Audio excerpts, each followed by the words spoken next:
Have shooting chance. Have. Oh, that's James Tavernier! What a goal that is! Let's go!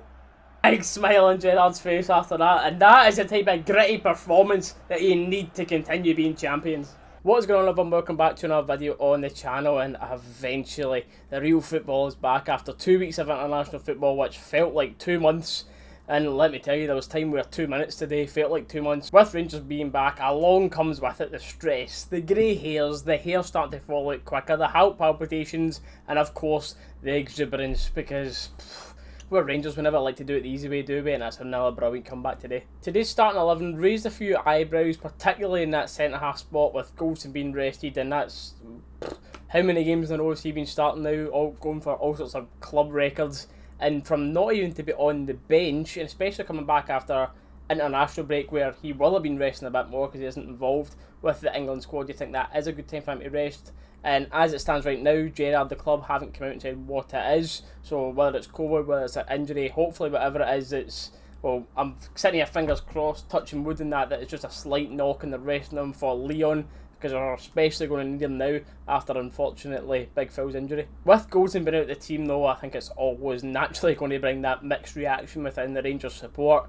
Today, though, defensively, I don't actually think we missed him. I think maybe where we would have missed him is the pinging long balls over the top, which he's definitely the best long ball passer out of all the centre-backs we've got, there's no denying that. But I actually think with Johnston's goal, it's just really unlucky. Would it have been any different if Goldson was playing? The initial run from O'Halloran was good between the two centre-halves. That's where you're wanting your pacey striker to run. The ball to him was good, and then Phil just got really unlucky because he initially got a foot to the ball, it bounced off O'Halloran, and it came right into his path to take that shot, and then Phil lost his footing. The finish again, though, was superb, fair play, but there was a big element of luck in the goal. From midfield to front today, there was no denying for large periods of the game we weren't good enough, we weren't fluent enough, and a lot of times we're scared to take a shot. Look what happens when the captain steps up in the second half. We got into that in a minute, but it took us into the second half again to get a shot on target. It was a long shot from Roof.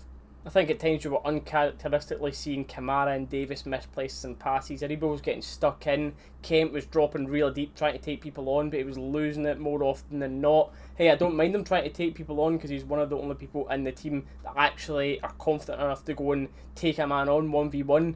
But a lot of the times today that was not happening for him. I think with the form he was in as well, pre-COVID, Hadji was a massive miss today in the creativity they would have brung. But anyway, we've got 3 points, that's all that matters. I'm definitely not trying to be overcritical of the team's performance or anything, because at the end of the day, again, 3 points is all that matters, and those type of wins at the end of the season are the ones that make you champions.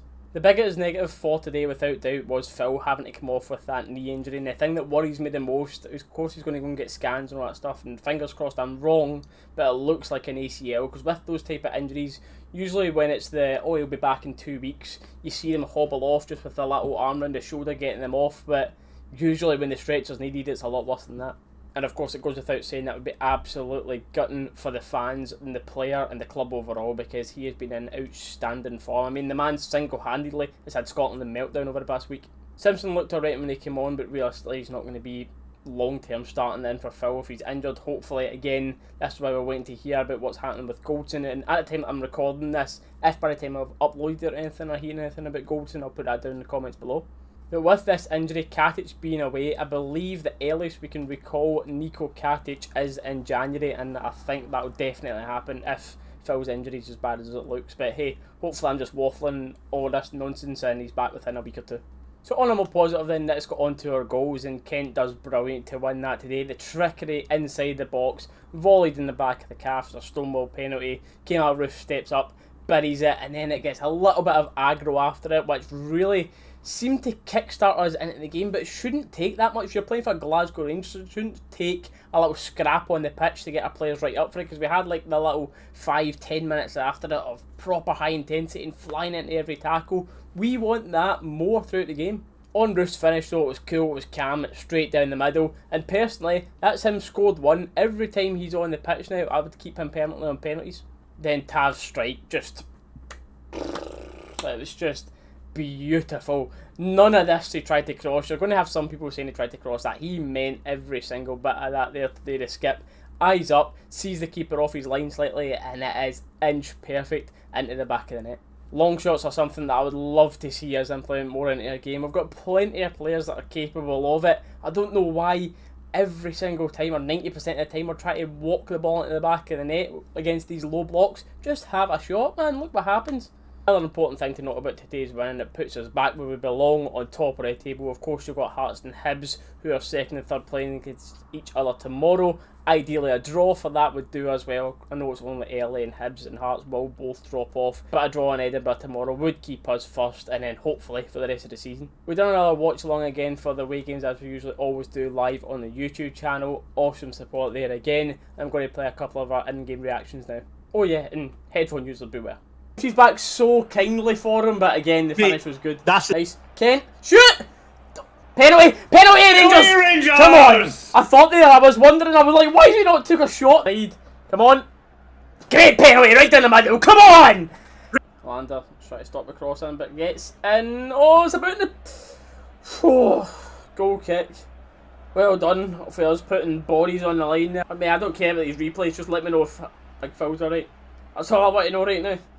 No, I'm bringing a stretcher on, that is not good. Have, shooting chance. Have. Oh, that's James Savage! What a goal that is! Let's go! Oh! Oh yes, man!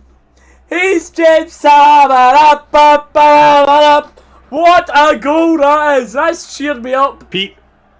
And that is that.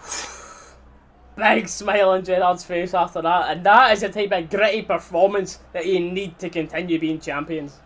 Yep. But anyway guys, let me know your thoughts on the game down in the comments below, and that there is going to be our last watch along for a little while on the channel. We're still going to have the Leon game on Thursday I'm going to go to, so I'll have a match reaction video after that with the best atmosphere etc from Ibrox that day, and hopefully celebrating another win. But I'm going on holiday a week tomorrow, so Sunday the 19th. So because we got popped into the Europa League, not in the Champions League, that's moved to the Sunday. So now I can't make Flag Day, so that's gutting. I can't make the Livingston game, and I'm missing the Dundee away game. So yeah, I'll be finding some pub over there for that. But that's enough of me waffling on. I appreciate you being here at this point in the video. If you haven't done so already, leaving a like and subscribing to the channel. Hope you all enjoy the rest of your weekend, and we'll see you in the next one.